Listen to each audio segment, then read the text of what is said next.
저 십자가의 강가로 내 주의 사랑 있는 곳, 내 주의 강가로 내 주의 은혜 강가로 저 십자가의 강가로 내 주의 사랑 있는 곳, 내 주의 강가로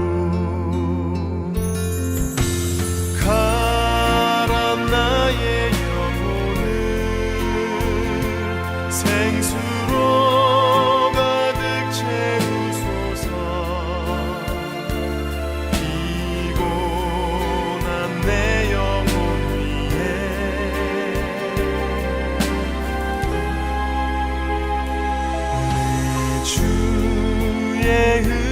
강가로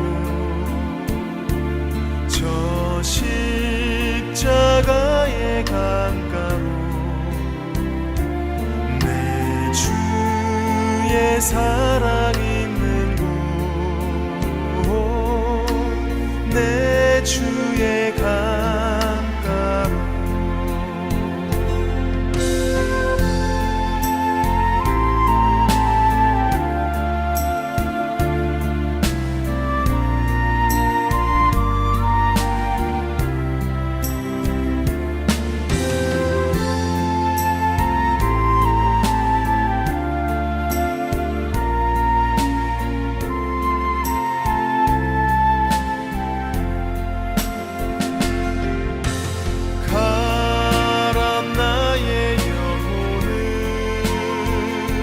생수로 가득 채우소서. 피곤한 내 영혼 위에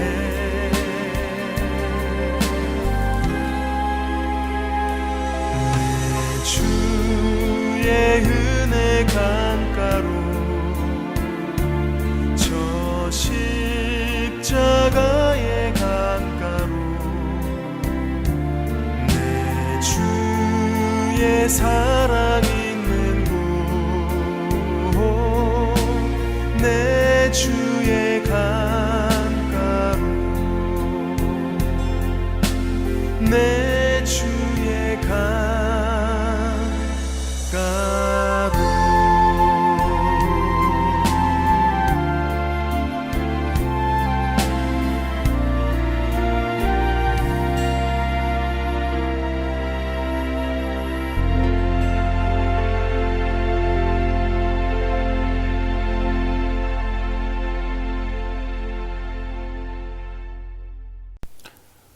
오늘의 큐티 본문은 신명기 26장 1절에서 11절입니다. 내 하나님 여호와께서 내게 기업으로 주어 차지하게 하실 땅에 내가 들어가서 거기에 거주할 때에 내 하나님 여호와께서 내게 주신 땅에서 그 토지의 모든 소산의 만물을 거둔 후에 그것을 가져다가 광주리에 담고 내 하나님 여호와께서 그의 이름을 두시려고 택하신 곳으로 그것을 가지고 가서 그때의 제사장에게 나아가 그에게 이르기를 내가 오늘 당신의 하나님 여호와께 아뢰나이다. 내가 여호와께서 우리에게 주시겠다고 우리 조상들에게 맹세하신 땅에 이르렀나이다 할 것이요. 제사장들은 내 손에서 그 광주리를 받아서 내 하나님 여호와의 제단 앞에 놓을 것이며 너는 또 내 하나님 여호와 앞에 아뢰기를 내 조상은 방랑하는 아람 사람으로서 애굽에 내려가 거기에서 소수로 거류하다가 거기에서 크고 강하고 번성한 민족이 되었는데 애굽 사람이 우리를 학대하며 우리를 괴롭히며 우리에게 중노동을 시키므로 우리가 우리 조상의 하나님 여호와께 부르짖었더니 여호와께서 우리의 음성을 들으시고 우리의 고통과 신고와 압제를 보시고 여호와께서 강한 손과 편팔과 큰 위엄과 이적과 기사로 우리를 애굽에서 인도하여 내시고 이곳으로 인도하사 이 땅 곧 젖과 꿀이 흐르는 땅을 주셨나이다. 여호와여 이제 내가 주께서 내게 주신 토지 소산의 만물을 가져왔나이다 하고 너는 그것을 내 하나님 여호와 앞에 두고 내 하나님 여호와 앞에 경배할 것이며 내 하나님 여호와께서 너와 내 집에 주신 모든 복으로 말미암아 너는 레위인과 너희 가운데 거류하는 객과 함께 즐거워할지니라. 오늘의 말씀은 이스라엘 백성들이 가나안 땅에 들어가 첫 열매를 얻었을 때 어떻게 해야 하는지를 말해줍니다. 하나님께서는 구체적으로 말씀하셨습니다. 1절에 보시면 내 하나님 여호와께서 내게 기업으로 주어 차지하게 하실 땅에 라는 말이 있습니다. 이것은 그저 평범한 상황 설명을 하려는 것이 아닙니다. 그저 가나안 땅에 들어가면 이렇게 해야 한다는 말씀이 아닙니다. 하나의 자연스러운 역사를 설명하려는 것이 아니고 그 상황을 분명히 알게 하려는 것입니다. 그들이 가나안 땅에 들어가게 된 것이 그들의 공로나 그들의 능력 때문이 아님을 강조하는 것입니다. 하나님께서 약속대로 허락하신 것임을 이야기하고 있습니다. 아주 오래전 아브라함에게 약속하신 말씀의 성취임을 강조하는 것입니다. 이스라엘 백성들의 열조와 맺으신 언약의 결과로 신실하시고 은혜로우신 하나님께서 이제 그들에게 주신 땅임을 기억하라는 것입니다. 젖과 꿀이 흐르는 가나안 땅을 차지하게 된 것이 그저 우연히 아니면 자신들의 노력으로 된 것이 아님을 강조하고 하나님의 섭리와 인도하심이라는 사실을 기억하라는 말입니다. 우리가 항상 기억할 것은 이 세상 일이 그저 우연히 돌아가는 것은 없습니다.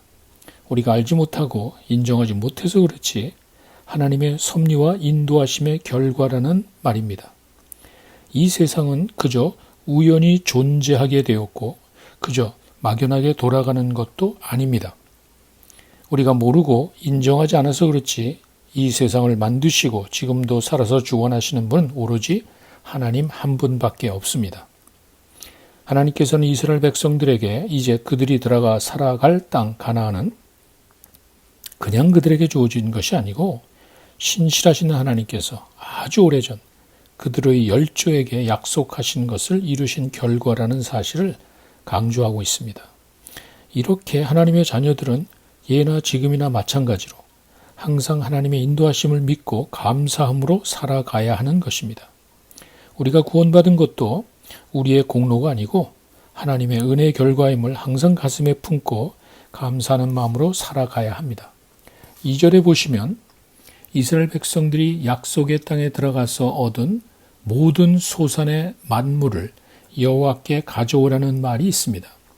여기서 말하는 만물이라는 말은 히브리 말로 시간이나 장소 또는 서열 등에서 첫째 또는 시작을 의미합니다. 이 말의 뜻은 이스라엘 백성들이 거둔 첫 열매 가운데서도 가장 좋은 것을 말합니다. 이스라엘 백성들이 이렇게까지 해야 되는 이유는 가나안 땅에 대한 하나님의 소유권과 통치권을 인정하는 것입니다. 가나안 땅을 주신 분이 하나님이시고 이런 열매를 거두게 하신 분도 역시 하나님이시기에 가장 좋은 것을 하나님께 바친다는 그런 고백입니다. 그런데 한 가지 특이한 것은 3절에 보면 그저 가장 좋은 헌물만 바치는 것이 아니고 제사장에게 가서 고백하는 내용이 나옵니다. 내가 오늘 당신의 하나님 여호와께 아뢰나이다. 이렇게 시작을 합니다. 이것은 왜 이 좋은 것, 첫 열매 가운데서도 가장 좋은 것을 여호와 하나님께 바치는지 그 이유가 뭔지를 분명히 고백하라는 것입니다. 이것은 단순히 물질만 바치는 것이 아니고 고백이 담긴 물질을 바치라는 말입니다. 하나님께서 원하시는 제물이 바로 그것입니다. 우리의 마음에서 우러나오는 고백이 담긴 제물을 원하시지 그저 제물만, 물질만을 원하시는 것이 아니라는 것입니다. 신약에도 보면 고린도 후서 9장 7절에 각각 마음에 정한 대로 할 것이요 인색함으로나 억지로 하지 말지니 하나님은 즐겨내는 자를 사랑하시느니라는 말씀이 있습니다. 하나님께서 원하시는 헌금이 어떤 것인지를 분명히 보여주고 있습니다. 마음에 정한 대로 하라고 했습니다. 주님 사랑하는 마음에 따라서 하면 됩니다. 그리고 인색함이나 억지로 하지 말라는 말은 마음에도 없는 형식적인 헌금을 하지 말라는 것입니다. 이미 예수 그리스도로 말미암아 구원받은 하나님의 자녀들이기에 하나님과의 개인적인 관계에서 헌금을 하는 것이지 어떤 형식이나 직책에 얽매여 헌금을 하는 것이 아니라는 말입니다. 그리고 더 중요한 것은 하나님은 즐겨내는 자를 사랑하신다고 했습니다. 영어로 cheerful giver 이렇게 되어 있습니다. 기뻐하며 감사함으로 드리는 것이 중요하다는 말입니다. 왜냐하면 하나님은 마음의 중심을 보시기에 고백이 담긴 제물, 감사와 찬양의 마음으로 드리는 헌금을 원하신다는 것입니다. 이렇게 우리는 하나님의 마음을 깨닫고 신앙생활을 해야 합니다. 본문으로 돌아가서 신명기 26장 5절 이하를 보면 하나님께 드리는 제물에 고백이 담겨야 하는데 그 고백이 어떤 것인지를 또 보여줍니다. 그저 생각 없이 주문을 외우듯이 그런 고백은 아무 의미가 없습니다. 오히려 살아계신 하나님을 모독하는 행위가 됩니다. 왜 내가 감사의 마음으로 제물을 바치는지를 분명히 보여주라는 것입니다. 그리고 6절 이하의 내용은 이스라엘 백성들이 영원토록 잊지 말고 기억해야 될 내용입니다. 애굽에서 해방된 것, 광야를 인도하시는 하나님, 이와 같은 하나님을 기억하라는 것입니다. 이렇게 젖과 꿀이 흐르는 땅에 와서 열매를 얻게 된 것이 분명한 이유가 있다는 것입니다. 자신들의 공로나 힘으로 된 것이 아니고 전적인 하나님의 인도하심이라는 사실을 분명히 고백하라는 것입니다. 그래야 그 고백이 담긴 제물을 하나님께서 기뻐 받으신다는 말입니다. 마음에도 없는 형식적인 삶을 버리고 마음에서 우러나오는 순수한 신앙 고백과 함께 제물을 바쳐야 한다는 말입니다. 하나님께서는 그저 눈에 보이는 제물에만 관심 있는 것이 아니기 때문입니다. 사람들은 마음의 중심을 보지 못하기에 눈에 보이는 크고 대단한 물질에 감동을 받지만 하나님께서는 그렇지 않습니다.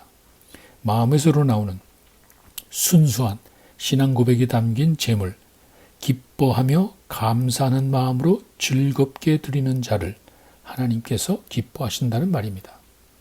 마지막 11절은 그렇게 바쳐진 소중한 제물이 어떻게 사용되어야 하는지를 보여줍니다. 성전의 일이라고 하죠. 하나님의 일을 맡아서 하는 레위인들과 가난한 사람들에게 나눠주라고 했습니다. 이것은 하나님으로부터 받은 축복을 많은 사람들과 나누라는 것입니다. 특별히 성전 일을 맡아서 하기에 땅의 분배를 전혀 받지 못한 레위인들과 또 가진 것이 없는 불쌍한 사람, 특별히 가난한 사람들에게 나누어 줌으로써 그들을 사랑하시고 돌보시는 하나님을 보여주라는 말입니다. 이것은 하나님께 바쳐진 제물의 사용을 통해서 하나님의 마음과 관심이 어디 있는지를 사람들로 하여금 깨닫게 하라는 말입니다.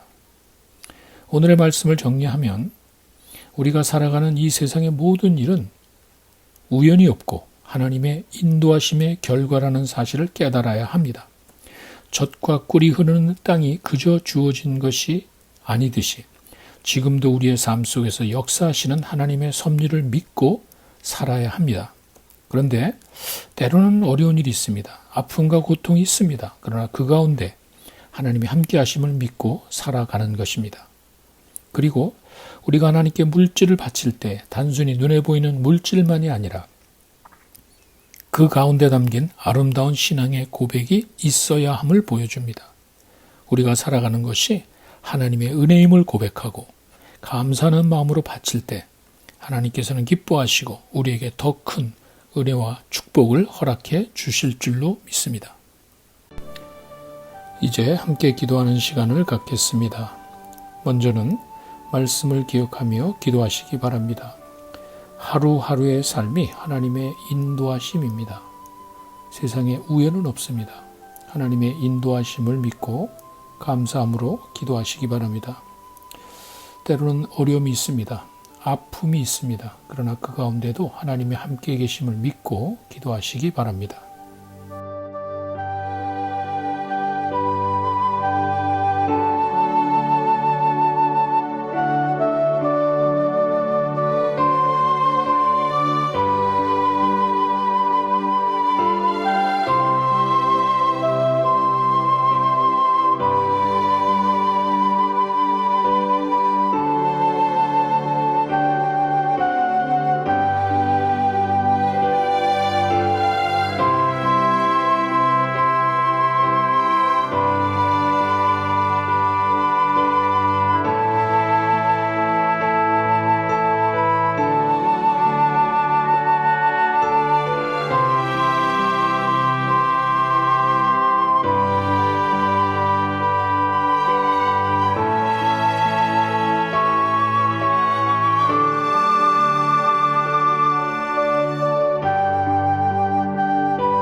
코로나 사태를 위해 기도하시기 바랍니다. 아직도 많은 사람들이 수고하고 있습니다. 또 많은 사람들이 고통을 당하고 있습니다. 이들에게 하나님이 함께 하셔서 하루속히 모든 것이 잘 회복되도록 기도하시고 이제 서서히 정상으로 돌아가는 것 같습니다. 이 모든 과정에 하나님이 함께 하시도록 기도하시기 바랍니다.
마지막으로 우리 교회를 위해 기도하시기 바랍니다. 이제 서서히 재오픈이 되는 상황에 왔습니다. 우리 모든 교우들이 하나님의 인도하심을 따르게 해달라고 기도하시고, 그뿐 아니라 하나님께서 말씀하실 때 믿음으로 순종하며 나아갈 수 있도록 기도하시기 바랍니다.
하늘에 계신 우리 아버지, 이름이 거룩히 여김을 받으시오며 나라의 마옵시며 뜻이 하늘에서 이루어진 것 같이 땅에서도 이루어지이다.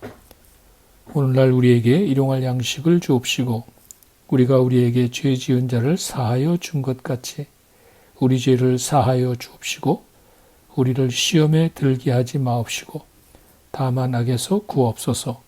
나라와 권세와 영광이 아버지께 영원히 싸움나이다. 아멘.